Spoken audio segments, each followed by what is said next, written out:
전 40대 여성입니다. 남친이 바람을 피워 헤어졌다가 용서를 빌어 다시 만나고 또 바람을 피워 헤어지고 다시 만나기를 여러 번 반복하면서 이제는 그러든지 말든지 체념한 상태입니다. 저는 왜 늘 바람 피우는 남자들만 만나게 되는 걸까요? 거울 명사를 하면서 버림받을까봐 두렵다, 사랑받고 싶다, 열등하고 수치스럽다, 다른 여자에게 빼앗길까봐 두렵다 등의 말을 하는데 눈물이 많이 쏟아졌어요. 마음도 한결 편해진 것 같은데 달라진 건 없습니다. 바람 피운 남친을 용서해주고 다시 만나는 게 맞는 건지, 헤어지고 버림받은 아픔을 느껴주는 게 맞는 건지 헷갈립니다.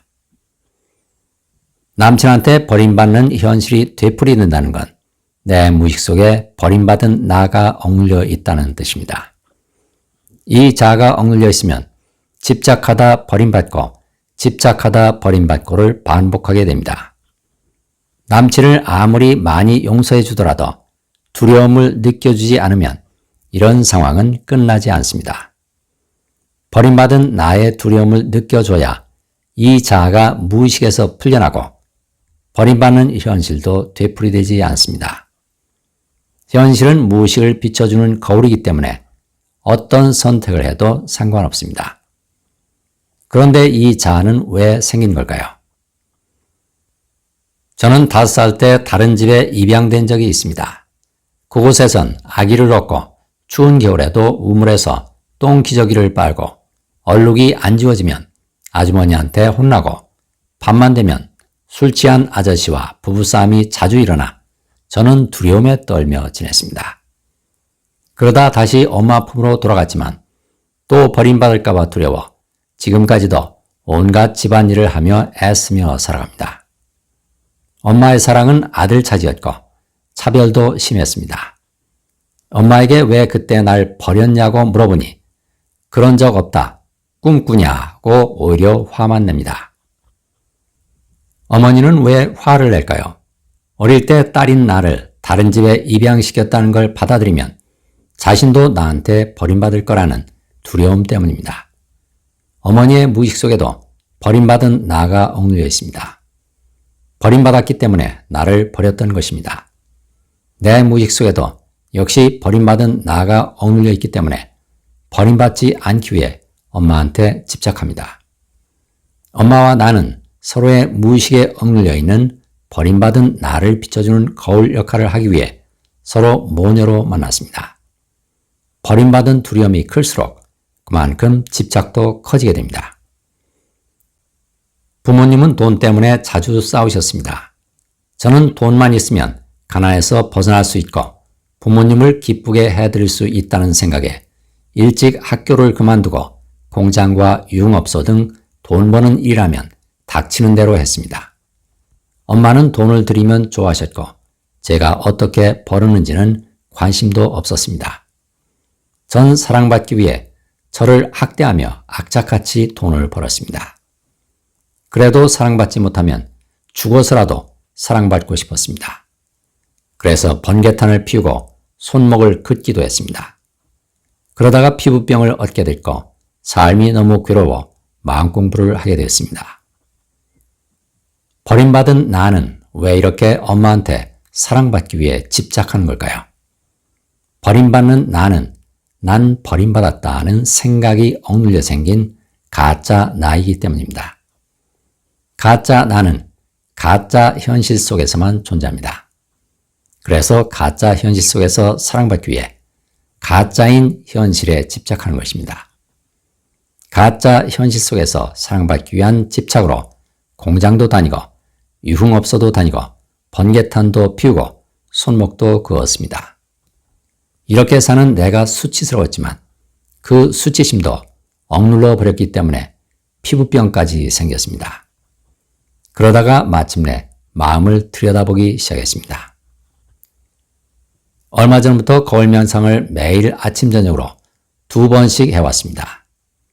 난 버림받았다, 다 빼앗겼다, 이렇게 사는 게 두렵다, 수치스럽다, 죽고 싶다 하고 외치며 명상하던 중 몸이 마치 춤을 추듯 머리, 허리, 어깨 등 골반까지 마구 흔들리더니 눈물, 콧물이 미친 듯이 쏟아져 나왔습니다. 그러다 몸의 흔들림이 멈추더니 저도 모르게 입에서 수많은 욕이 쏟아져 나왔습니다. 이 미친년아, 그렇게 남자한테 매달려 사니 좋니? 창피하지도 않아? 그렇게 살 바엔 차라리 죽어버려. 이게 뭐지? 나는 분명히 아닌 것 같은데 궁금해서 혹시 수치스러운 자아가 올라온 거냐고 물어봤더니 맞다고 하네요. 그러면서 난 널 괴롭힐 거야.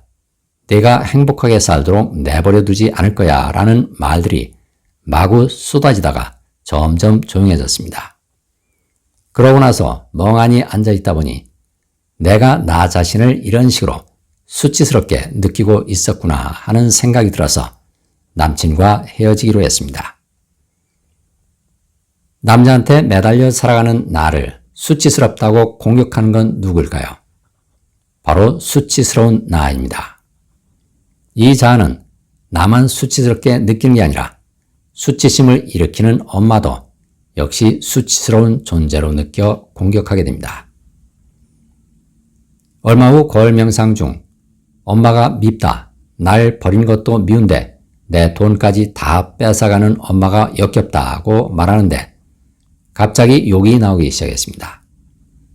돈만 밝히는 년, 죽일 년, 죽어버렸으면 좋겠어. 돈이 그렇게 좋아? 차라리 그냥 죽어버려 라는 말들이 터져 나왔습니다. 그런데 욕을 하다 보니 그게 엄마한테 하는 게 아니라 나 자신에게 하는 욕이라는 걸 알게 됐습니다. 이 모든 과정이 나 자신을 공격하지 말고 나 자신부터 사랑하라는 외침이 아니었나 생각됩니다. 되돌아보니 나 자신을 위한 삶보다는 남한테 사랑받기 위해 살아온 게 너무 부끄러웠습니다. 제 경험이 다른 분들에게 조금이나마 도움이 되길 희망해 봅니다. 나는 돈만 밝히는 엄마가 수치스럽다고 느껴 욕을 한참 퍼부었습니다. 거울 앞에서 욕을 한참 퍼붓다 보니 엄마에 대한 감정들이 풀려나가기 시작했습니다. 그러다 보니 나를 괴롭히는 감정들이 엄마 때문에 생긴 게 아니라 바로 내 무의식에서 올라온다는 걸 깨닫게 됐습니다. 나 스스로는 무의식 속의 수치심을 알 수 없습니다. 하지만 엄마의 수치스러운 모습을 보면 내 무의식에 억눌려 있던 수치심이 공명을 통해 올라옵니다. 엄마와 나는 공명하는 서로의 수치심을 비춰주는 거울입니다. 남친이 자꾸 바람을 피워 헤어졌다가 용서받기를 반복했던 것도 역시 서로의 무의식에 억눌려 있는 버림받은 나를 비춰주는 거울이었기 때문입니다. 사례를 보내주신 분께 감사드립니다. 치유 사례를 보내주실 곳은 swkim1217@naver.com입니다. 감사합니다.